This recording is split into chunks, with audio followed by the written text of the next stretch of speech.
Hi guys, कैसे भाई आप लोग? बढ़िया। Just wait for second, voice check करते हैं वॉइस प्रॉपर है कि नहीं है।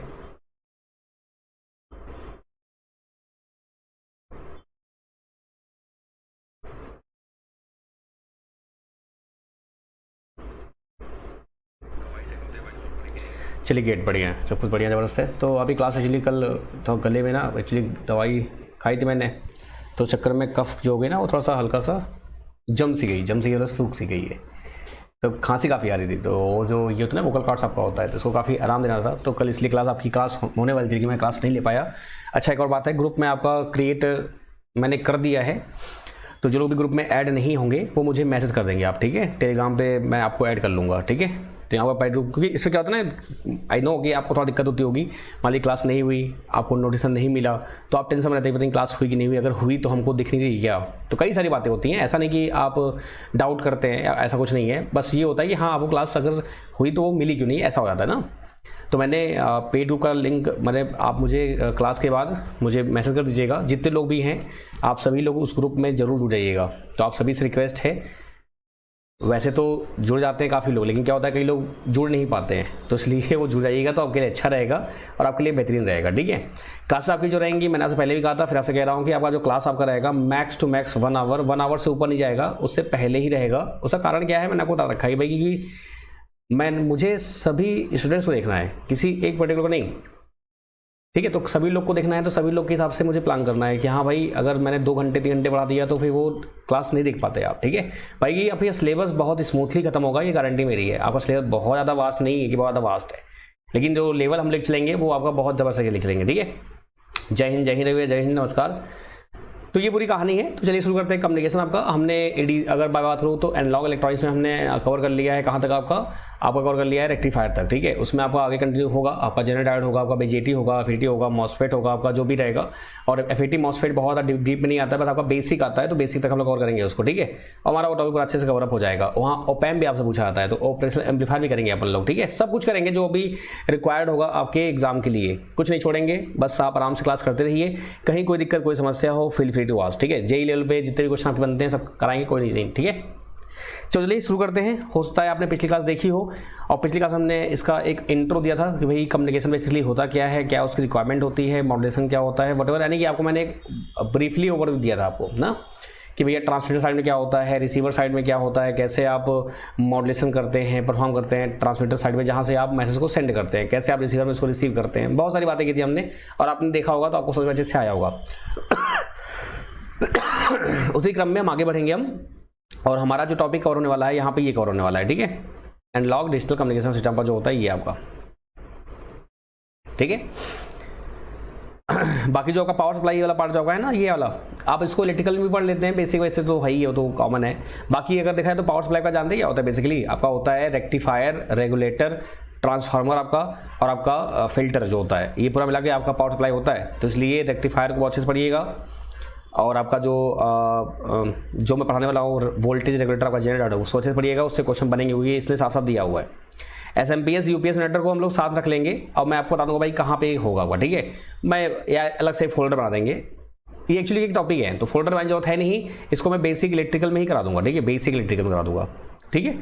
तो वहीं पर आपका काम हो जाएगा, मैं नाम लिख दूंगा एसएमपीएस यूपीएस जनरेटर आपका, ठीक है? जहाँ भी लगेगा जैसा भी रहेगा डोंट वरी, करा दूंगा मैं आपको पढ़ाना है। चलिए आगे बढ़ते हैं, बात करते हैं हम लोग। तो ये आपका सिलेबस है। अब ये सिलेबस आपका जो है ये आपका आईटी में पढ़ते हैं, बाकी आपको यहाँ भी पढ़ाया जाएगा, क्योंकि इससे बाहर क्या ही पूछेगा, आपने सब कुछ कर रखा है इसमें कि भाई need for modulation, types of modulation होता है आपका, एएम पीएम आपका होता है, डीमॉड्यूलेशन आपका होता है, फिर आपका एएम ट्रांसमीटर रिसीवर होता है, आपका रेडियो रिसीवर आपका होता है, ये पूरा सब कुछ दे रखा है इसमें बिना किसी दिक्कत के। एंटीना वगैरह आपसे पूछा जाता है तो एंटीना हम लोग लास्ट में करेंगे, इसी में ही करेंगे हम लोग। और आपका ये रेडियो वेव प्रोपेगेशन का जो होता है, प्रिंसिपल फीडिंग का जो होता है, ये सब बहुत स्मॉल पार्ट में दिए हुए हैं, तो इनको लास्ट हम लोग करेंगे जब ये हमारा पूरा खत्म हो जाएगा। एनालॉग एंड डिजिटल कम्युनिकेशन आपका, ये पूरा आपका पार्ट डिजिटल का है, ये देखिए डिमॉड्यूलेशन टेक्निक आपका, सैम्पलिंग, क्वांटाइजेशन, कोडिंग सब क्या होता है ये पूरा हम पढ़ेंगे, एंड देन आपका ये पूरा टॉपिक क्या हो जाएगा, खत्म हो जाएगा, ठीक है? तो ये खत्म हो चुका है आपका। एनालॉग कंटिन्यू चल रहा है आपका, डिजिटल भी चल रहा है आपका, और आपका बेसिक चल रहा है, ठीक है? फिर भी लगे हम बीच में इलेक्ट्रॉनिक मेजरमेंट भी स्टार्ट कर देंगे, तो आपका ये जो टॉपिक्स है ये पूरे आराम से स्मूथली चलते रहेंगे। और आपका ये बेसिक नेटवर्क एंटिटी आपका, ये भी आपका तो इस मंथ के एंड तक हम प्लान करेंगे आपका जो सिलेबस है, यानी कि चल रहा है सितंबर आपका, तो सितंबर लास्ट तक होते होते आपका 60 से 70% का सिलेबस हम कवर कर देंगे। फिर अक्टूबर और नवंबर दिसंबर काफ़ी टाइम रहेगा, अच्छा खासा हम लोग कवर कर लेंगे। ठीक है, चलिए शुरू करते हैं और बात करते हैं। भाई ये आपने सब देखा था भाई कि कैसे आपने किसी लेटर को पत्थर में लेके आपने उसको उसकी एनर्जी मेंटेन कर दी थी, फिर आपने उसको फेंका तो वो बहुत दूर तक जाके ट्रेवल कर सका। तो ये सब बातें आपने देखी होंगी, आपको समझ में आया होगा। तो इसी को हम लोग फिर से दोबारा क्या करेंगे, एक प्रॉपर वे में प्रॉपर नोट्स के साथ पढ़ेंगे, जिससे कि आपको सब क्लैरिटी रहेगी और आपको अच्छे समझ में आएगा। ठीक है, चलिए। सो पहला आपका हेडिंग आता है नीड फॉर मॉड्यूलेशन। क्या आपका मॉड्यूलेशन की आवश्यकता क्यों है? तो मैं पहले हिंदी में भी पढ़ूंगा आपको लिए, इंग्लिश में पढ़ूंगा, दोनों का सेम मतलब है और आपको मैं प्रॉपर्ली एक्सप्लेन करूंगा। कहीं कोई दिक्कत होगी आप आराम से पूछ सकते हैं, बिना किसी दिक्कत, बिना किसी समस्या के। नंबर मैंने आपको रखा है, बिना किसी दिक्कत के। सो वैद्युत चुंबकीय तरंगों का वेग कितना होता है? 3 × 10⁸ मीटर पर सेकंड होता है। ठीक है, इलेक्ट्रोमैग्नेटिक इसको आप बोल देते हैं। दूसरी ओर ध्वनि तरंगों का वेग उपयोग बुद्धिमानों को दूर तक प्रसारित करने के लिए नहीं किया जाता है। ठीक है, अब देखो ये जो बुद्धिमान लिखा गया है ना, ये कैसे लिखा गया देखो यहाँ पे ध्यान जवाब। The velocity of sound wave can not be use to transmit intelligence to far off place. अब ये सब देखिए, अब हिंदी भी इतनी खतरनाक होती है कि आपको वो भी समझ नहीं आएगा। अल्टीमेट गोल ये होता है कि भाई आपको समझाना है कि भाई नीड फॉर मॉड्यूलेशन है क्यों, जरूरत क्यों पड़ी, तो वो हम अभी बताएंगे, बस ध्यान समझिएगा। ऐसा करने के लिए केवल वैद्युत चुंबकीय तरंगों को बनाया जा सकता है। So the velocity of electromagnetic wave is 3 × 10⁸ meter per second. On the other hand, the velocity of sound wave cannot be used to transmit intelligence of the far off place. Only electromagnetic wave can made to this. So कहने वाला इनका ये है कि भाई जो आपकी electromagnetic wave होती हैं वो वेलोसिटी ऑफ लाइट जो आपकी होती है, जो प्रकाश का वेग होता है, उसकी स्पीड से ट्रेवल कर सकती हैं। और आपको ये बहुत अच्छे से पता है कि भाई जब स्पीड ज़्यादा होगी तो जाहिर सी बात है कि उसमें एनर्जी भी ज़्यादा होगी। अगर एनर्जी ज़्यादा होगी तो क्या होगा कि आप बहुत दूर तक ट्रेवल कर सकते हैं। एक सिंपल सी लॉजिक बात ये है कि अगर मैं बोलूँ आपसे कि मेरी स्पीड 10 मीटर पर सेकेंड है और इसकी स्पीड 3 × 10⁸ मीटर पर सेकेंड है, एक सेकंड में मैं 10 मीटर ही जाऊँगा, भले मैं थक जाऊँगा चलेगा। और ये एक सेकंड में कितना जाएगा? 300 लाख किलोमीटर आपका। तो बात समझ रहे आप क्या लेवल है आपका? बात समझ नहीं है? तो अगर मेरी जो स्पीड है, जैसे मैं बात कर रहा हूँ आपसे अभी, ठीक है, अगर इसकी स्पीड जो मैं बोल रहा हूँ, ये मेरा वॉइस सिग्नल है, ठीक है, ये बहुत ही लो हर्ट्ज का है, यानी 20 हर्ट्ज से 20 किलो हर्ट्ज हम लोग यहाँ पे प्रोड्यूस करते हैं। ठीक है, अब 20 हर्ट्ज से 20 किलो हर्ट्ज आपका ये बहुत दूर तक ट्रेवल नहीं कर सकता। उसका कारण क्या है? क्योंकि आपका एनर्जी बहुत कम होता है। एनर्जी कम क्यों होता है सर? क्योंकि आपने पढ़ा होगा कि E = क्या होता है? hν। अगर आपने पढ़ा हो कभी, आपने बेसिक साइंस में पढ़ा होगा, E = होता है आपका hν होता है, या E = क्या बोलते हैं आप लोग? hc/λ बोल देते हैं। ये दो फॉर्मूले काफ़ी ज़्यादा यूज होते हैं। ठीक है, ये जो न्यू लिखा हुआ है ना, ये एक्चुअली फ्रीक्वेंसी होता है f। तो आप ये बोल सकते हैं कि जो आपका एनर्जी होता है वो डायरेक्टली प्रोपोर्शनल होता है किसके? फ्रीक्वेंसी के। फ्रीक्वेंसी ज़्यादा होगी तो एनर्जी ज़्यादा होगी, फ्रीक्वेंसी कम होगी तो एनर्जी कम होगी। तो इस कारण से क्या होता है कि जितनी ज़्यादा फ्रीक्वेंसी होगी उतनी ही ज़्यादा आपको क्या होगी? एनर्जी होगी, और जितनी कम फ्रीक्वेंसी होगी उतनी कम एनर्जी होगी। तो कहीं ना कहीं आपके दिमाग में ये चीज़ आया कि यार अगर मैं फ्रीक्वेंसी को बढ़ा दूं, जो हमारी छोटी फ्रीक्वेंसी है, जो मेरी 20 हर्ट्ज की फ्रीक्वेंसी है, या मैं इसको इंक्रीज कर दूं तो मेरा काम हो जाए। क्या आप बात समझ नहीं समझ रहे हैं? और मैंने आपको पिछली बार बताया था ना कि अगर हर जगह वायर्ड यानी तार हर जगह पहुंच सकती थी तो हमको मॉड्यूलेशन की आवश्यकता है ही नहीं मेरे दोस्त। मॉड्यूलेशन बेसिकली हम लोग फ्री स्पेस को यूज करने के लिए ऐसा करते हैं। उसका कारण भी आप जानते हैं कि भैया अगर तार हर जगह बिछाएंगे तो बहुत कॉस्टली पड़ता है, और एक बार में एक ही लोग कम्युनिकेट कर सकते हैं, ऐसा रहता है, तो बहुत ही कॉस्ट इफेक्टिव नहीं रहता है, बहुत गड़बड़ रहता है। वायरलेस में क्या होता है आपका भाई, आप आराम से एक अंडे लगाया आपने, चारों तरफ लगा दिया आपने, अब जितने भी घर हैं सब कैच कर रहे हैं, कोई दिक्कत नहीं है। बस सिक्योरिटी का थोड़ा इशू रहता है, सिक्योरिटी इशू इसमें नहीं रहता है। तो क्या आप मेरी बात समझ पा रहे हैं कि जो हम साउंड बोलते हैं इसको हमको हाई फ्रीक्वेंसी करना ही पड़ेगा। अगर नहीं करेंगे तो वो बहुत दूर तक ट्रेवल नहीं कर पाएगा। तो मॉड्यूलेशन की आवश्यकता क्यों पड़ी? आप समझ पाए नहीं समझ पाए? क्योंकि हमारी जो वॉइस सिग्नल है हमारा, जो हम बोलते हैं रियल लाइफ में, कि देखिए 99% हमारा जो कम्युनिकेशन सिस्टम होने वाला है वो हमारी बातचीत ही होती है। क्या आप बात समझ पा रहे हैं? तो जो हमारा वॉइस खुद ही लो है तो उसको पहले हमको क्या करना पड़ेगा? स्ट्रॉन्ग करना पड़ेगा ना, तब जाके हम क्या करेंगे? उसको सेंड कर सकेंगे। क्लियर है? तो वही इन्होंने यहाँ पर लिखा हुआ है और कुछ नहीं। अब इसको समझाने के लिए भाई यहाँ पर लिखना पड़ेगा कि भैया जो आपका ध्वनि होता है, तरंग आने का जो साउंड वेव होता है, उसको आप बहुत दूर तक ट्रेवल नहीं कर सकते हैं, लेकिन आपका जो ये है बहुत दूर ट्रेवल करता है बिंदा किसी करके। ठीक है, चलिए आगे बढ़ते हैं। सो निम्नलिखित कारणों से संचार प्रणाली में मॉड्यूलेशन अत्यंत आवश्यक है, यानी कि आपके कुछ टॉपिक्स हैं, जैसे आपका व्यवहारिक एंटीना, आपका प्रैक्टिकल एंटीना की हाइट जो होती है, वायरलेस संचार, आपका ऑपरेटिंग रेंज आपका। So modulation is extremely necessary in communication system due to following reasons, यानी कि कुछ फॉलोइंग रीजन्स हैं जिसके कारण से आपका मॉड्यूलेशन करना मस्ट है, कंपलसरी है। जैसे आपका प्रैक्टिकल एंटीना लेंथ आपका, एंड दूसरा आपका दिया है वायरलेस कम्युनिकेशन, एंड तीसरा आपका है ऑपरेटिंग रेंज। 3 नहीं है, ऐसे 5-6 और हैं। ये 3 तो आपके बुक में दिए हुए हैं, लेकिन मैं 3-4 और कराऊंगा आपको, जिससे कि आपको थोड़ा क्लैरिटी और मिल जाएगी भाई कि हाँ कैसे ये होता है। ठीक है, तो प्रैक्टिकल एंटीना लेंथ क्या होता है, आइए समझते हैं इसको हम लोग, और फिर उसके बाद वायरलेस पढ़ेंगे, फिर आपका मतलब ऑपरेटिंग रेंज पढ़ेंगे हम। ठीक है, चलिए आते हैं पहला आपका, यहाँ पे आपको दिख रहा होगा कि भाई व्यवहारिक एंटीना लंबाई L, practical length of antenna L। ठीक है, तो पहले हम ये समझते हैं क्या लिखा है। जब फ्री स्पेस संचार चैनल होता है तो एंटीना केवल तभी प्रभावी होता है जब उनके आयाम सिग्नल की तरंग लंबाई के परिमाण के क्रम के होते हैं। यानी लैम्डा इक्वल टू क्या होता है, U/V होता है, U आपका होता है 3×8/V हर्ट्ज हो गया। ये कैसे आया, देखिए L बोलिए या लैम्डा बोलिए, बात एक ही है। क्यों, L होता है लेंथ, लेंथ की यूनिट क्या होती है मीटर, मात्रक क्या होता है मीटर, लैम्डा क्या होता है वेवलेंथ, मात्रक क्या होता है मीटर। तो यहाँ पे लैम्डा बोलिए या L बोलिए, बात एक ही है। और आपने एक फॉर्मूला पढ़ा होगा बहुत प्यारा सा, अगर आपने कभी देखा हो तो आपको फॉर्मूला याद होगा कि भाई आपका जो लैम्डा होता है मेरे दोस्त, वो होता है मीटर में, और आपका जो फ्रीक्वेंसी होता है वो होता है 1/सेकेंड। अगर मैं दोनों को मल्टीप्लाई कर दूं तो क्या मिलेगा दोस्त, मीटर पर सेकंड मिल जाएगा, यानी ये वेलोसिटी हो गया ना दोस्त। तो वेलोसिटी इक्वल टू क्या होता है, एफ लैम्डा होता है। और अगर मैं वेलोसिटी को सी ले लूँ तो कोई बुरी बात नहीं है, आपका ये एफ लैम्डा हो जाएगा। तो ये चलो बोलिए, चाहे आप ये बोलिए, बात एक ही है।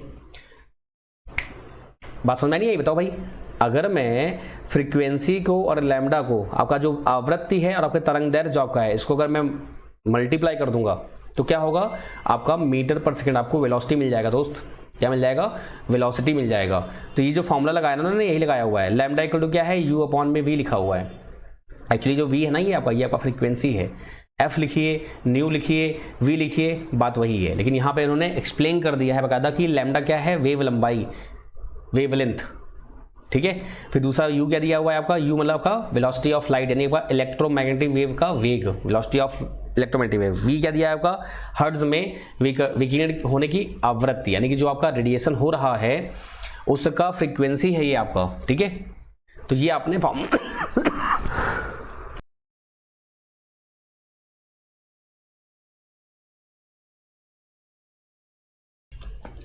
खांसी वही है ना, मैंने कहा उसे अचानक बहुत तेज से आ जाती है खांसी। लेकिन एनीवेज कोई भी दिक्कत नहीं, आपका भरोसा उस मेंटेन रहे, इसलिए क्लास लेना जरूरी है, नहीं तो आपका भरोसा टूट जाएगा। रे ऐसा क्लास तो आप लेते ही नहीं है। हाँ चलिए आते हैं यहाँ पर। सो क्या देखा आपने, L इक्वल टू क्या होगा, लैम्डा इक्वल टू हो जाएगा U/V हो जाएगा, यहाँ पे 3×8/V हो गया। अच्छा ये सब कैसे ऐसा समझ आया, क्लियर है ना, कि लैम्डा यहाँ पे आपने देखिए फॉर्म लगाया, आपने रखा। अब जाहिर सी बात है कि हमने क्या बोला, ऑडियो आवृत्ति, वेरी इंपॉर्टेंट लाइन है, यहाँ आपसे पूछा था क्वेश्चन, यानी कि ये रेंज आपसे पूछी जाती है कि जो आपका ऑडियो फ्रीक्वेंसी रेंज होता है वो कितना होता है, से 20 से 20 किलो हर्ट्ज होता है। कितना होता है दोस्त, 20 से 20 किलो हर्ट्ज आपका क्या होता है, ऑडियो की रेंज होती है, जो हम बोलते हैं, जैसे मैं अभी बोल रहा हूँ। ठीक है सॉरी अब उन्होंने क्या बोला, मान लीजिए कि 20 किलो हर्ट्ज आपका जो मैक्सिमम आपका लिमिट है, मैंने वो पकड़ लिया भाई। 20 हर्ट्ज छोटा लोअर लिमिट हो गया, और आपका 20 किलो हर्ट्ज हो गया अपर लिमिट हो गया, आपने वो पकड़ लिया 20 किलो हर्ट्ज। आवृत्ति को सीधे अंतरिक्ष में प्रसारित किया जाना है, इसके लिए एंटीना की लंबाई क्या होगी दोस्त आपका, आपने L ले लिया, यहाँ पे क्या होगा U/V, आपका U यहाँ पे दिया था 3 दिया था आपको, और यहाँ पे जो F है आपका ये V मतलब आपका फ्रीक्वेंसी, न्यू बोल दीजिए, V बोल दीजिए, बात एक ही है। तो क्या लिखा आपने 20 किलो हर्ट्ज, आपका कितना आया 15 किलोमीटर। यानी कि आपको 20 किलो हर्ट्ज का अगर कोई सिग्नल आपको सेंड करना हो तो आपको कितना चाहिए, 15 किलोमीटर हाइट का एंटीना चाहिए मेरे दोस्त। कितना, 15 किलोमीटर हाइट का। यही चीज मैंने यहाँ पे लिखी हुई है, when free space is the communication channel आपका, यानी कि जो आपका फ्री स्पेस है जहाँ से आपका वेव ट्रेवल करने वाला है उसको बोलते हैं चैनल ना। आपने चैनल सुना होगा, आपका जो ब्रिज होता है वो चैनल जैसे होता है जहाँ से आपका वेव ट्रेवल करने वाला है। तो उसी बोल रहे हैं कि when free space is the communication channel, antennas operate effective only when their dimensions are of order of magnitude of wavelength of the signal being transmitted. अच्छा जी, सो क्या देखा आपने, L equal to lambda U upon V, आपने value put की। Lambda क्या होता है, वेवलेंथ, यू क्या होता है, velocity of electromagnetic wave, and V is the frequency of the radiated signal आपका इन hertz. The audio frequency range कितना होता है भाई, 20 से आपका 20 किलोहर्ट्ज होता है। हाउ मच, 20 to 20 किलोहर्ट्ज आपका होता है ऑडियो फ्रीक्वेंसी रेंज आपका होता है। Suppose a frequency of 20 kilohertz is being radiated directly into space. For this, length of antenna is equal to 3 into this, and आपका ये आ गया 15 किलोमीटर। यानी यहाँ से क्या देखा आपने देखा 15 किलोमीटर आपका यहाँ पे दिया हुआ है। तो अब 15 किलोमीटर रियलिटी में देखा जाए तो ये पॉसिबल नहीं है मेरे दोस्त, काफ़ी कॉस्ट कटिंग, काफ़ी कास्टिंग हो जाएगा। अब प्लस ऊपर से आपका दिक्कत है ना, तो उससे क्या आपने क्या बोला, चलो भाई ऐसा करते हैं। अब आपको सोचो कि पहले आपका 20 किलोहर्ट्ज था, अब 20 किलोहर्ट्ज में मेरे दोस्त कितना आपको मिल रहा है, 15 किलोमीटर मिल रहा है। यानी कि अगर मैं L की बात करूंगा तो क्या हुआ, 3 इंटू 10 की पावर 8 था, और आपका ये 20 10 की पावर आपका 3 हो गया था। ठीक है, तो यहाँ से क्या मिलता आपको, ये हो जाता 3 इंटू 10 की पावर 8, आपका होता है यहाँ से 2 इंटू 10 की पावर 4, यहाँ से होता है 2.5 10 की पावर 4, यानी आपका आ जाएगा 15,000 सॉरी, आपका रहेगा 15 किलोमीटर। अब देखिए, अब यहाँ बस एक ही ऑप्शन है, अगर मैं फ्रीक्वेंसी को बढ़ा दूं सॉरी, अगर मैं फ्रीक्वेंसी को बढ़ा दूं 20 किलोहर्ट्ज से, अगर मैं किसी तरह से 20 मेगाहर्ट्ज कर दूं इसको मेरे दोस्त, कितना, 20 मेगाहर्ट्ज। अब बस फटाफट लगाइए फॉर्मूले में, फॉर्मूला क्या दिया था आपका दोस्त, बताओ, फॉर्मूला क्या दिया हुआ था, क्या दिया हुआ था आपको फॉर्मूला, आपको दिया हुआ था 3 इंटू 10 की पावर 8 अपॉन में 20 मेगाहर्ट्ज 10 की पावर 6 हो गया। सो क्या देखा आपने यहाँ से, 330 इंटू 10 की पावर 7 और ये 20 इंटू 10 की पावर 6, ये गया आपका कितना आ गया 1.5, यानी 1.5 इंटू 10 की पावर 1 और यू कैन से 15 मीटर, है ना तुम्हारी तरह बात। यानी जहाँ पे 15 किलोमीटर चाहिए था आपको, उसको आपने चेंज करके करना कर दिया, 15 मीटर कर दिया। अब ये आपका व्यवहारिक एंटीना है, यानी प्रैक्टिकल एंटीना अब यहाँ पॉसिबल है। अब आराम से इसको बनाइए, कोई दिक्कत नहीं है। सो क्या देखा आपने कि 20 किलो हर्ट्ज को आपने 20 मेगा हर्ट्ज कर दिया, तो आपको उससे एडवांटेज क्या मिला, आपके एंटीना की हाइट क्या हो गई, बहुत ज़्यादा रिड्यूस हो गई, 15 किलोमीटर से 15 मीटर हो गया मेरे दोस्त। तो इसलिए आप मॉड्यूलेशन करते हैं। मॉड्यूलेशन बेसिकली है क्या, लोअर फ्रीक्वेंसी को हायर फ्रीक्वेंसी में चेंज करना, यानी जो निम्न आवृत्ति की निम्न आवृत्ति की जो आपकी होती है ना, लो वैल्यू आपका निम्न मान की जो आवृत्ति आपकी लो फ्रीक्वेंसी होती है, उनको हाई फ्रीक्वेंसी बदल देता है आपका। ठीक है, तो पहला ये हो गया, समझ में आ गया भाई, आपका व्यवहारिक वाला एंटीना वाला काम खत्म हो गया, प्रैक्टिकल एंटीना वाला। ठीक है, बन जाएगा आराम से क्वेश्चन, कोई दिक्कत तो नहीं है। आपसे एग्जाम पूछा जाता है, ऐसे ही उठा के दे देते हैं क्वेश्चन डायरेक्ट कि भैया ये बताओ आप हाइट ऑफ एंटीना क्यों घटा बढ़ा रहे हैं आप, तो वही चीज आपका है। ठीक है, चलिए आगे बढ़े, चलिए आगे बढ़ते हैं, आते हैं नेक्स्ट की ओर। नेक्स्ट दिया हुआ है आपका वायरलेस कम्युनिकेशन के लिए। ठीक है, किसके लिए, आपका वायरलेस कम्युनिकेशन के लिए ना। अब देखिए वायर क्या होता है, वायरलेस क्या होता है भैया, देखो वायर लगा हुआ है तो वायर, अगर वायर नहीं लगा है तो वायरलेस। जैसे आपका मोबाइल होता है, हाँ आप जो मोबाइल में बात करते हो वो वायर्ड है कि वायरलेस है, वायरलेस है भाई। ठीक है, आइए समझते हैं इसको हम लोग, क्या लिखा है इन्होंने यहाँ पर। One desirable feature of radio transmission is that it should be carried without wires, that is radiated into space. At audio frequencies, radiation is not practicable because the efficiency of radiation is very poor. However, efficient radiation of electrical energy possible at higher frequencies. For this reason, modulation always done in communication system. तो कहने वाला क्या हुआ इनका, इन्होंने बोला कि देखो वायरलेस आपका नीड था, क्योंकि अगर मैं आपसे ये बोलूँ कि आपने एक वायर लिया, उस वायर से आप कितने आदमी जोड़ सकते हो, 100 200 400 500 मान लो, जबकि इतना होता नहीं, लेकिन तभी जोड़ लो मान लो। लेकिन जब वायरलेस है आपका, आपने ऐसे आसमान में ऐसे फेंक दिया तरंगे, ले जाओ भाई उड़ाओ, तो वहाँ पे क्या होगा, काउंटलेस भैया आपका, काउंटलेस ऐसा नहीं काउंटलेस ही हो जाते हैं, काउंट करते हैं आप, लेकिन तब भी हाँ 10,000 20,000 25,000 50,000 आप एक बार में कवर कर सकते हैं मैंने दिख करके, अब कवरेज बढ़ जाता है।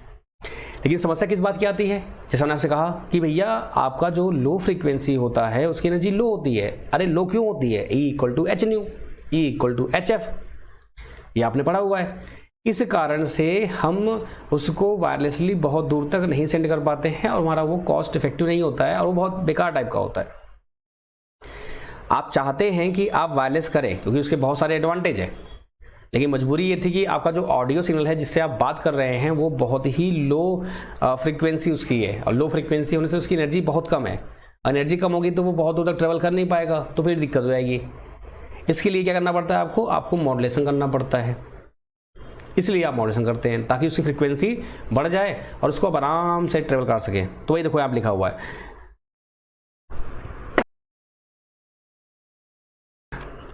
क्या लिखा है, रेडियो ट्रांसमिशन की एक वांछनीय विशेषता यह है कि इसे तारों के बिना ले जाना चाहिए, यानी अंतरिक्ष में विकिरण, यानी कि बिना तारों के, यानी कि बिना वायर के आपको इसको ले जाना है और इसको रेडिएट करना है कहाँ पे, आपके फ्री स्पेस में। ऑडियो आवृत्तियों पर विकिरण व्यवहारिक नहीं है। भाई देखिए सिंपल सी बात है, जो ऑडियो आपका जो आवृत्ति होती है, जो ऑडियो फ्रीक्वेंसी आप बोल देते हैं, इस पर आपका जो विकिरण यानी जो रेडिएशन है वो बहुत ही ज़्यादा प्रैक्टिकल नहीं है, व्यवहारिक नहीं है कि आप उसको रेडिएट कर सकें। ठीक है, क्योंकि विकिरण शुद्धता खराब है। विकिरण की जो शुद्धता यानी कि आपका वही ना पुअर एफिशिएंट, आपका ये लिखा हुआ है, पुअर को विकिरण शुद्धता खराब आपकी आती है। ठीक है, हालांकि उच्च आवृत्तियों पर विद्युत ऊर्जा का विकिरण संभव है, इस कारण से संचार में प्रदर्शन किया जाता है। ये दूसरा पॉइंट हो गया। पहला था हाइट ऑफ एंटीना, दूसरा का था वायरलेस कम्युनिकेशन, यानी वायरलेस जो कम्युनिकेशन करने वाले हैं आप, इस कारण के लिए आप करते हैं इसको। ठीक है, तो आपका यही पार्ट हो गया खत्म। कोई दिक्कत, कोई समस्या? तो आपका सेकंड पार्ट हो गया। अब आते हैं थर्ड पार्ट में, ऑपरेटिंग रेंज। अब बताओ भाई ये क्या है ऑपरेटिंग रेंज, आइए समझते हैं।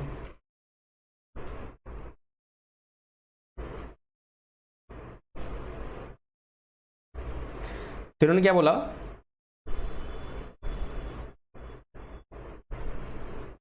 हाँ नहीं भाई क्लास आप एक्चुअली बस थोड़ी खांसी ना, क्योंकि अचानक से हो जाता है और मैंने देखा है कि क्लास ले टाइम पे ना जब बोलने लगता है ना तो ये दिक्कत होती है। तो आराम से बोलूँगा मैं, क्योंकि जरूरी है और सही बात भी है, क्योंकि अगर अभी हम क्लास नहीं लेंगे ना तो आगे जाके बहुत ज़्यादा बर्डन हो जाएगा और आप लोग के लिए भी जरूरी है भाई। आप लोग का कंटेंट अगर रहेगा तो फिर आप पहले से पढ़ के उसको प्रैक्टिस कर लोगे ढेर सारा। तो मैं ठीक हूँ, thank you so much Ravi भाई। ठीक है, आप बिल्कुल परेशान ना हो, जैसे रहेगा मैं खुद ही छुट्टी कर लूँगा, डोंट वरी। हाँ, और बाकी हाँ सभी लोग एक बार और बात बता दूँ कि ग्रुप में जरूर ऐड होने के लिए आप मुझे मैसेज कर देना। कहाँ मैसेज करना है बता दूँ मैं आपको, नहीं तो भूल जाओगे आप। कहाँ करना है मैसेज आपको, क्लास के बाद करना भी नहीं करना, ठीक है। यहाँ पर ये नंबर आपके पास होगा ना मेरा, यहाँ पे मुझे आप मैसेज कर देना कि सर क्या लिखना है आपको, ITI DFCCIL के लिए, बस हो गया। तो मैं आपको ग्रुप का लिंक भेज दूंगा, आप उसमें जुड़ जाना, ठीक है। क्लियर है? तो इससे क्या होगा ना कि आपको कोई अगर कुछ भी रहेगा तो आपको बस इन्फॉर्मेशन मिलती रहेगी चल क्या रहा है। नहीं तो क्या होता है कि अगर इन्फॉर्मेशन आपको नहीं मिलती है तो आप थोड़ा सा डर जाते हो, बस उनका सा, और कुछ नहीं होता है, ठीक है। Don't worry. आते हैं यहाँ पर फटाफट इसको खत्म कर लेते हैं, नहीं तो ये रह जाएगा फिर ना रवि भाई, ठीक है। ये खत्म कर लेते हैं, नहीं तो फिर ये रह जाएगा टॉपिक। फिर आते हैं नेक्स्ट यहाँ पर, कहाँ गया हम लोग, हाँ ऑपरेटिंग रेंज। अच्छा, ये ऑपरेटिंग रेंज से क्या समझ रहे हैं आप? जाहिर सी बात है कि भाई जो हमारा ऑपरेशन रेंज है, जैसे कि अगर मैं आपसे बोलूँ, मान लो रवि भाई जैसे अपने हैं, इनका जो रेंज है वो कहाँ है भाई, आपका सीकर एरिया जो आपका है राजस्थान में, वहाँ पे आप आसपास पूरा एरिया ही कवर करते हैं, ठीक है। जैसे मैं हूँ, मैं पूरा ऑल इंडिया कवर करता हूँ, क्योंकि मुझे ऑल इंडिया लोग फॉलो करते हैं, ठीक है। साउथ के भी हैं, नॉर्थ के भी हैं, ईस्ट के भी हैं, वेस्ट के भी हैं, हर जगह से हैं। तो मेरा रेंज बढ़ गया, तो इसको बोलते हैं ऑपरेटिंग रेंज, यानी कि मेरा जो ऑपरेशन है ऑल ओवर इंडिया चल रहा है, ठीक है। अब इसको हम यहाँ पे कैसे रिलेट करेंगे, ठीक है, उसको समझते हैं हम लोग। The energy of wave depends upon its frequency. आपने पढ़ा हुआ है, जो एनर्जी होती है, जो ऊर्जा होती है आपकी वेव की, वो किस पे डिपेंड करती है, उसकी आवृत्ति पर, फ्रीक्वेंसी पर निर्भर करती है ना। The greater the frequency of the wave,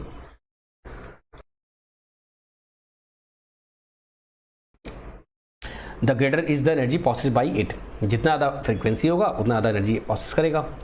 as the audio signal frequencies are small, these cannot be transmitted over large distance if radiated directly into space. The only practical solution is to modulate a high frequency carrier wave with audio signal and permit the transmission to occur at high frequency carrier frequency. Clear? तो उसको दिक्कत यहाँ तक, यानी कि नहीं समझ में, कोई बात नहीं, आइए हिंदी पढ़ते हैं फिर समझाते हैं आपको अच्छे से। एक तरंग ऊर्जा उसकी आवृत्ति पर निर्भर करती है, बात सही है। तरंग की आवृत्ति जितनी अधिक होती है उतनी ही अधिक ऊर्जा उसके पास होती है, ऑडियो सिग्नल आवृत्ति छोटी होने के कारण, बहुत स्मॉल होती है ना, इन्हें बड़ी दूर पर प्रसारित नहीं किया जा सकता।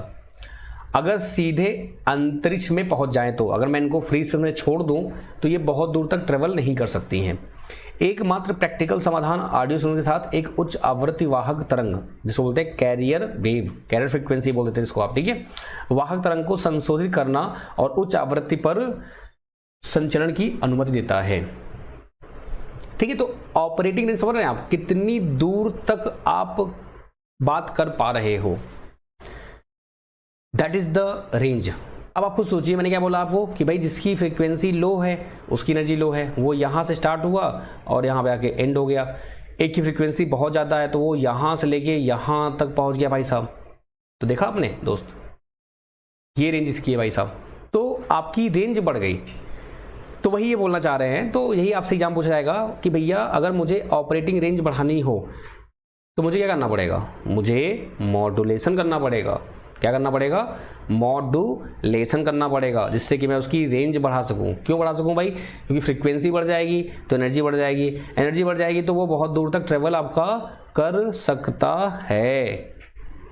ठीक है दोस्त मेरे, तो ये 3 पॉइंट्स आपके यहाँ पे मैंने कंप्लीट कर दिए हैं।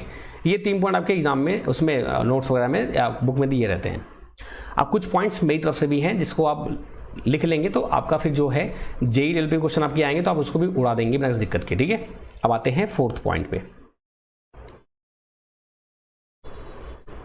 इस पे आएंगे दोस्त आपका, ये 4th पॉइंट आपका आया। अब लिखा इंग्लिश में पढ़ा रहा हूँ आप लोग, मैं इसको हिंदी में भी आपको बहुत अच्छे से एक्सप्लेन करूंगा। अल्टीमेटली गोल ये होता है कि आपको समझ में आना चाहिए, बाकी तो आप लिख ही लोगे यार, आप तो चीता आदमी हो। ठीक है, चलो भाई आते हैं। क्या लिखा उन्होंने, अवॉइड मिक्सिंग ऑफ सिग्नल, यानी कि जो सिग्नल की मिक्सिंग होती है आपस में उसको अवॉइड करना। उसको अवॉइड करना मतलब कि वो ना होने पाए। ठीक है, मैं सुन लेता हूँ भाई, हिंदी में देता हूँ ना, जैसे कैसे कि सिग्नल्स की मिक्सिंग ना होने पाए, मिक्सिंग ना होने पाए। याद रहेगा दोस्त, जस्ट वेट फॉर सेकंड, ना होने पाए। अल्टी अपने नोट्स है यार, क्या दिक्कत है, कुछ भी लिखो क्या दिक्कत है। हाँ लेकिन समझ में आना चाहिए नहीं कि कुछ भी लिख दो।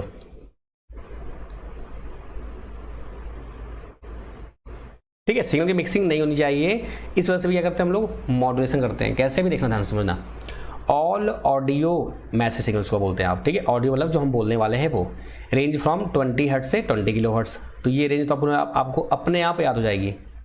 आपका जो ये रेंज है आपका, ये ऑटोमेटिक आपको याद हो जाएगा बिना दिक्कत के। तो क्या लिखा है भाई, the transmission of message signal from various source causes the mixing of signal and it is difficult to separate the signal at receiver and.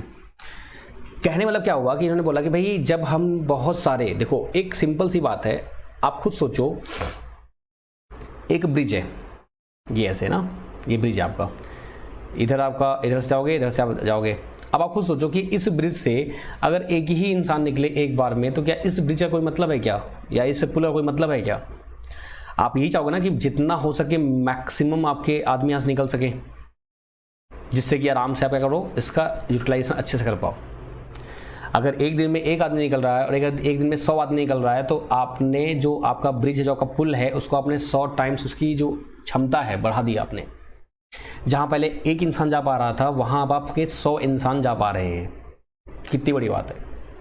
अगर आपने चार्ज लगा दिया तो एक इंसान का, मान लीजिए आप लगा देंगे, कितना लगा देंगे, 100 रुपये लगा देंगे, 200 लगा देंगे, 1000 लगा देंगे। मान लो अगर आपने पुल का टोल भी लगा दिया कि भैया चलो हम टोल से कमाते भी हैं, तो अगर एक इंसान जाएगा तो एक इंसान से कितना लोगे आप भाई? चलो मान लो मैंने कहा कि एक इंसान से आप 1000 रुपये ले पाओगे, चलो 1000 रुपये दे देगा अगर पैसे वाला होगा, तो नहीं होगा, नहीं दे पाएगा बेचारा।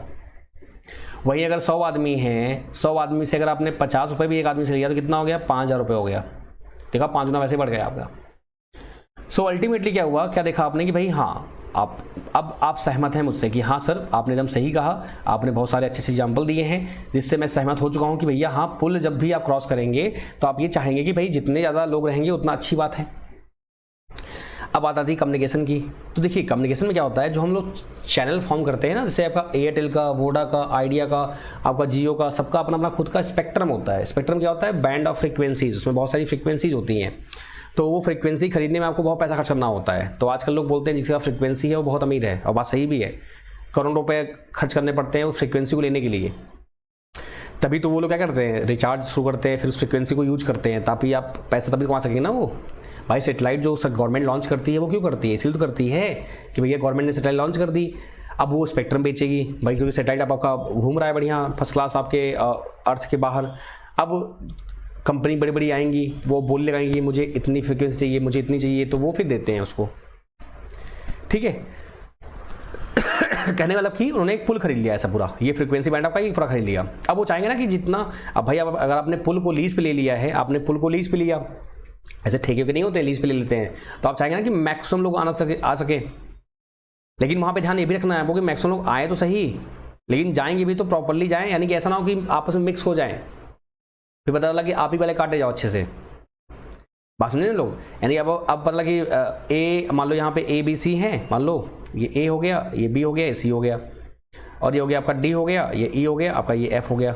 अब ए डी से बात कर रहा है, बी ई से बात कर रहा है, सी एफ से बात कर रहा है।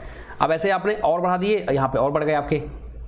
तो होता क्या है गलती से कि कभी कभी इंटर मिक्सिंग हो जाती है चैनल सिग्नल्स की, आपस में मिक्स हो जाते हैं वो। अब पता लगा कि ए अपने डी से बात कर रहा है, सोना बाबू कर रहा है, और गलती से क्या हुआ कि ए का जो कनेक्शन है वो ई से मिल गया, और ई जो है भैया वो ए का पिताजी हैं, तो बराबर कुटैया हो जाएगी उनके अच्छे से, ठीक है।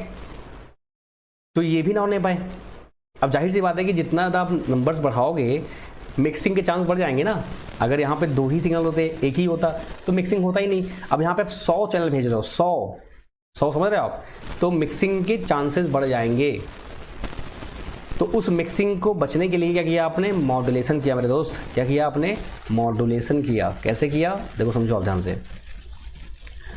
मान लो फ्रीक्वेंसी कितनी थी भाई आपका, 10 किलोहर्ट्ज थी मान लो, तो आपने ए को मॉड्यूलेट किया किससे भाई, आपने मॉड्यूलेट किया, इसको आपने कर दिया 10 मेगाहर्ट्ज।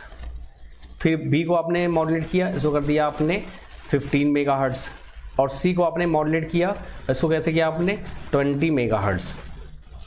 अब देखिए मॉड्यूलेशन कैसे होता है, फिर हम आगे सीखेंगे पूरी कहानी, ठीक है। जो ये हो रहा है ना, आपको तो कहने का डाउट आ रहा होगा सर ये हो कैसे रहा है, ये 10 से 10 मेगाहर्ट्ज कैसे हो जा रहा है, ये सभी आएगा। बस अभी हम सीख रहे हैं कि भाई एक्चुअली भी मॉड्यूलेशन का फ़ायदा क्या होता है, उसका इतना वेटेज क्या है कि आप इसके लिए इतना परेशान है, ठीक है। तो अभी आगे आने वाला है वो। तो भैया 10 से आपका 10 से 10 मेगाहर्ट्ज हो गया, अभी 10 से 15 हो गया, और 10 से आपका 20 हो गया। अब देखो सेम सिग्नल आपका था, उसको आपने फ्रीक्वेंसी बढ़ाकर ऐसे कर दिया। अब इसको आराम से भेजो, आप कोई दिक्कत नहीं है। अब इनके बीच अच्छा खासा गैप आ गया ना, बहुत अच्छा खासा गैप आ गया। पहले मान लो ये क्या होता, मान लो एग्जांपल तौर पे ये 10 किलोहर्ट्ज था, 10.1 किलोहर्ट्ज था, 10.2 किलोहर्ट्ज था, मान लो ऐसे आपने ले लिए 3 सिग्नल, और सबको आपने चेंज कर दिया। देखो तो पहले कितना था, 0.11 का बस डिफरेंस था, अभी कितने का है, 5 का यहाँ भी है, 5 का यहाँ भी है।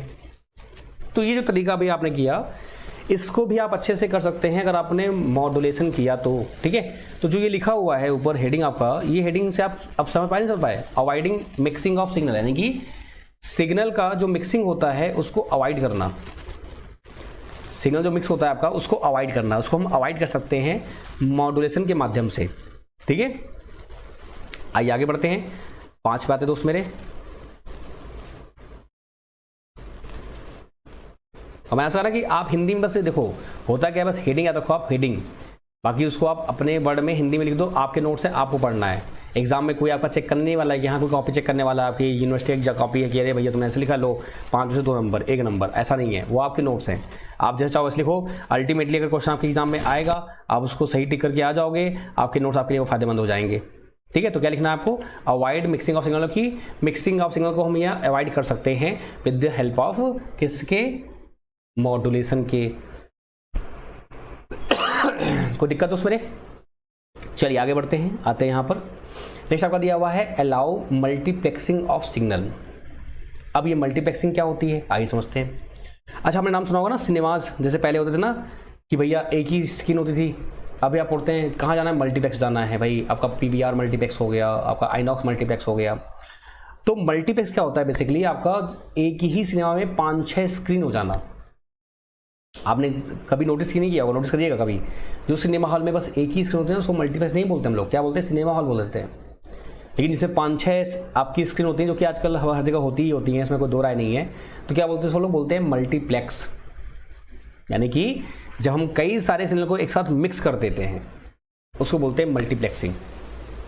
ठीक है, तो वही ये बोल रहे हैं, क्या बोल रहे हैं, modulation allows the multiplexing to be used, यानी कि मॉड्यूलेशन जो हमारा प्रोसेस है आपका, उसकी हेल्प से हम लोग मल्टीप्लेक्सिंग कर सकते हैं, यानी कि वो हमें ताकत देता है कि हम सिग्नल को मल्टीप्लाई कर सकते हैं और उसके बाद भी कोई दिक्कत नहीं होगी। मल्टीप्लेक्सिंग मीन्स ट्रांसमिशन ऑफ 2 और more signal simultaneously over the same communication channel, यानी कि मान लो आपके पास सिर्फ एक ही चैनल दिया हुआ है ऐसे आपका, अब आपका एक सिग्नल आपका ये रहा, एक ये रहा और आपका एक ये रहा, इन तीनों को आप आराम से मल्टीप्लेक्स कर सकते हैं। आपने पढ़ा होगा ना मल्टीप्लेक्सर, आपने डिजिटल कम्युनिकेशन में 2:1, 4:1 पढ़ते हो ना आप लोग, नहीं पढ़ते हो भाई, many input 1 output, mux demux, multiplexer demultiplexer आपका। तो क्या होता है आपका, ये 1 हो गया, ये 2 हो गया, ये 3 हो गया, 1 2 और 3, आप आराम से इसको मिक्स कर सकते हैं। इससे आपने चैनल से भेजा और यहाँ पे क्या करेंगे, आप इसको वापस डीमल्टीप्लेक्स कर सकते हैं। तो ये 1 2 और 3। तो आपसे एग्जाम में यही पूछ सकता है कि भैया मल्टीप्लेक्सिंग अगर मुझे करना हो सिग्नल का तो कैसे करेंगे भैया, आपका with the help of modulation. क्या मेरी बात समझ पा रहे आप लोग भाई? ठीक है, इंग्लिश में कोई दिक्कत है, कोई दिक्कत होगी आप बताना, मैं आपको उसको लिखा दूंगा, वैसे मैंने हिंदी में बोल दिया है, फिर से बोल देता हूं मैं अगर आपको दिक्कत हो तो। हाँ, अलाउ मल्टीप्लेक्सिंग ऑफ सिग्नल, यानी कि जो सिग्नल्स आपके होते हैं उनकी मल्टीप्लेक्सिंग को आज्ञा देना कि भैया हाँ आप कर सकते हो। तो वही ये बोल रहे हैं, modulation allow the multiplexing to be used, यानी कि मॉड्यूलेशन जो होता है वो अलाउ करता है, वो आज्ञा देता है कि हाँ भैया आप मल्टीप्लेक्सिंग अब का मल्टीप्लेक्स का प्रयोग कर सकते हैं। मल्टीप्लेक्सिंग मीन्स क्या होता है, मतलब ये होता है कि जब आपका 2 या 2 से ज़्यादा सिग्नल आपके जो होते हैं उनको मुझे अगर ट्रांसमिट करना है किसी एक चैनल से तो आप मल्टीप्लेक्सिंग यूज करते हैं। ठीक है, तो मोटा मोटा हेडिंग आपको ये याद रखना है, इनको भूलना नहीं है। आगे बढ़ते हैं, आपका नेक्स्ट क्या हुआ, 5th हो गया आपका, 6 आ जाओ भाई। क्या बोला मैंने आपको, मैं आपका जो लेवल रहेगा वो एकदम आपको कहीं पढ़ने की जरूरत नहीं पड़ेगी दोबारा, ये गारंटी है। हाँ कुछ पॉइंट्स अगर वो एक तो छोड़ ही दो आप। 6 आपका allow adjustment in the bandwidth, यानी कि आपका जो बैंडविथ होता है, बैंडविथ आपका क्या होता है, बैंडविथ आपका भाई आपने पढ़ा होगा कभी, मान लो कुछ ऐसा आपका दिया हुआ है, ये FL होता है, ये आपका FH होता है, तो FH माइनस FL, तो दोस्त ठीक है, FH माइनस FL, ठीक है, इसको बोल देते हैं बैंड विथ, या इसको बोलते हैं फ्रीक्वेंसी रेंज बोल देते हैं। ठीक है, बैंड विथ बोल देते हैं, या इसको बोल देते हैं आवृत्ति का परास, रेंज बोल देते हैं आप इसको। ठीक है, सो वही ये बोल रहे हैं कि भाई band width of a modulated signal में बी मेड स्मॉलर और लार्जर, यानी कि आप बैंडविथ को एडजस्ट कर सकते हैं, छोटा बड़ा कर सकते हैं as per the your requirement. अब बड़ा कैसे करेंगे भाई, मान लो आपका FL रहा हो, जैसे सपोज मान लो कि आपका 20 हर्ट्ज था और ये 20 किलो हर्ट्ज था, क्या किया आपने, इसको बढ़ा दिया 20 मेगा हर्ट्ज कर दिया, तो आपका बढ़ गया ना बैंडविथ। तो ये 20 हर्ट्ज था, अब ये 20 मेगा हर्ट्ज हो जाएगा मेरे दोस्त, कितना रहेगा, 20 मेगा हर्ट्ज हो जाएगा। क्या तो बतले थे क्या, ठीक है दोस्त मेरे, नहीं तो वही ये बोल रहे हैं कि बैंडविथ को एडजस्ट करना, कोई दिक्कत। चलो भाई 7 पे आ जाओ।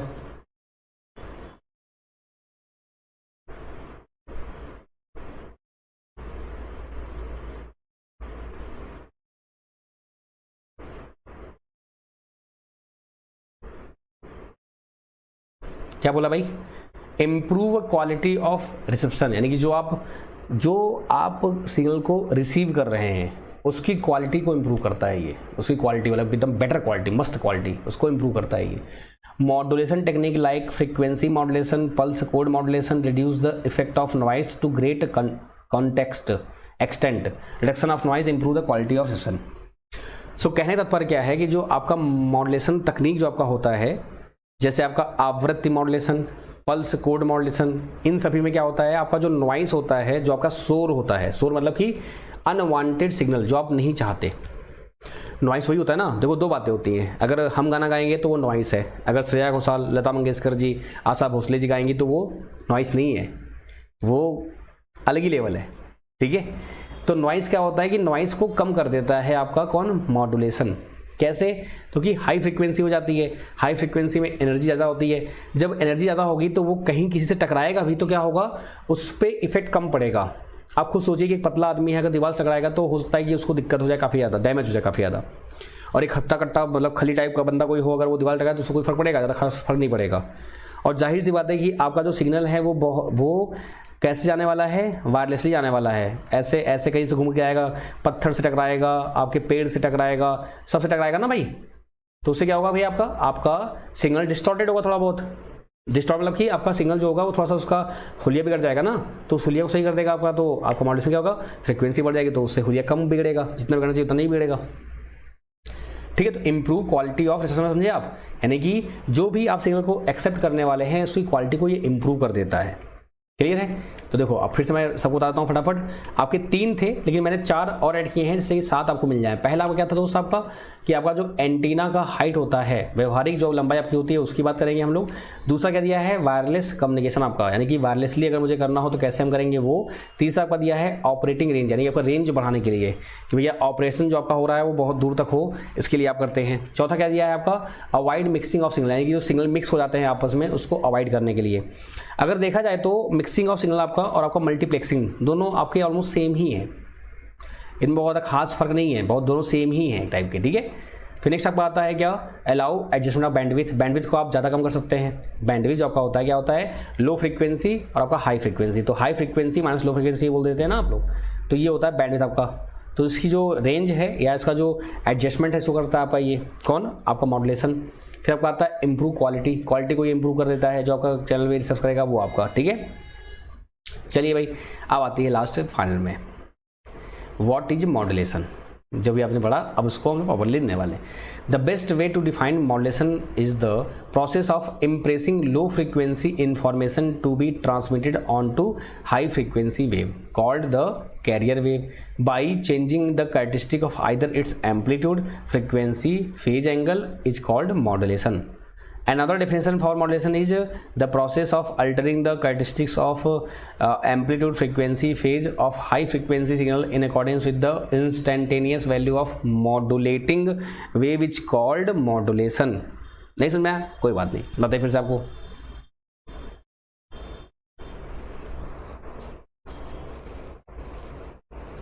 सही भैया, कहाँ पे इंग्लिश है बताओ? हिंदी मीडियम नहीं लिखा गया? देखो आप 2-4 तो या वर्ड रहेगा ही रहेगा ना यार, क्यों परेशान हो? कहीं कोई समस्या बताओ आपको पहले ही। और जितने भी क्लास आपने देखी देखिए सनी भाई साहब, हाँ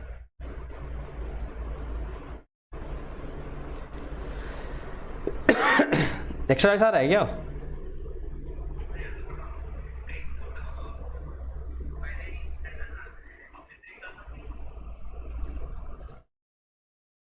अब प्योर हिंदी जो चाहिए भाई तो भैया उसके लिए आप जाते हैं हम। अगर प्योर हिंदी वाले कोई बच्चे अगर हैं तो आप बता दीजिएगा, तो मैं आपके लिए क्या कर सकते हैं, बस ये कर सकते हैं कि जितना भी होता है आपको मैं हिंदी में पूरा लिखा के दे दूंगा।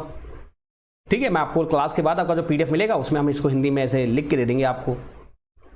बाकी देखिए, अगर ये हेडिंग ना समझ में आ रही हो, ईमानदारी से बता रहा हूं, ईमानदारी से बोलिएगा, ईमानदारी से, बेईमानी से नहीं। एक मिनट रुकिए जस्ट, हाँ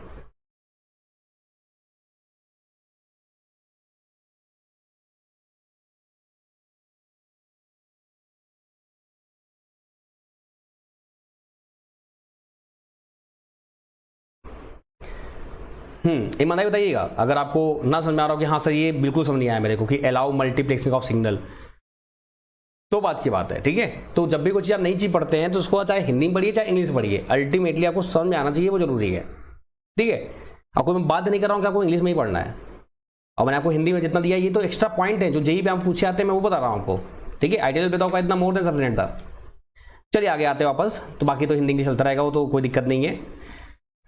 आगे बढ़ते हैं, क्या लिखा है भाई आपका, देखो मॉड्यूलेशन क्या था भाई आपका, हाँ मॉड्यूलेशन क्या था आपका भाई, देखो जाहिर सी बात है, क्या बोला आपने कि हाई फ्रीक्वेंसी आपका जो लो फ्रीक्वेंसी सिग्नल है उसको हाई फ्रीक्वेंसी में आप क्या करते हैं, सुपर इम्पोज कर देते हैं। तो क्या बोला ना भाई, मॉड्यूलेशन को परिभाषित करने का सबसे अच्छा तरीका है कम आवृत्ति तरंग पर प्रसारित करने की प्रक्रिया जिसे वाहक तरंग यानी कि बोलते हैं कैरियर वेव जिसको बोलते हैं ना, कहा जाता है, या तो इसकी आयाम आवृत्ति या विशेषताओं को बदलकर चरण कोण को मॉड्यूलेशन कहा जाता है। और यू कैन से मॉड्यूलेशन की एक और डेफिनेशन हो सकती है, क्या हो सकती है भैया, आयाम, आवृत्ति या चरण की विशेषताओं को बदलने, चरण समझते हैं आप, फेज को बोलते हैं चरण, आपका विशेषताओं को बदलने की प्रक्रिया और मॉड्यूलेटिंग तरंग के तत्कालिक वैल्यू के अनुसार आवृत्त सिग्नल को मॉड्यूलेशन कहा जाता है। कोई दिक्कत दोस्त, बता जनाब।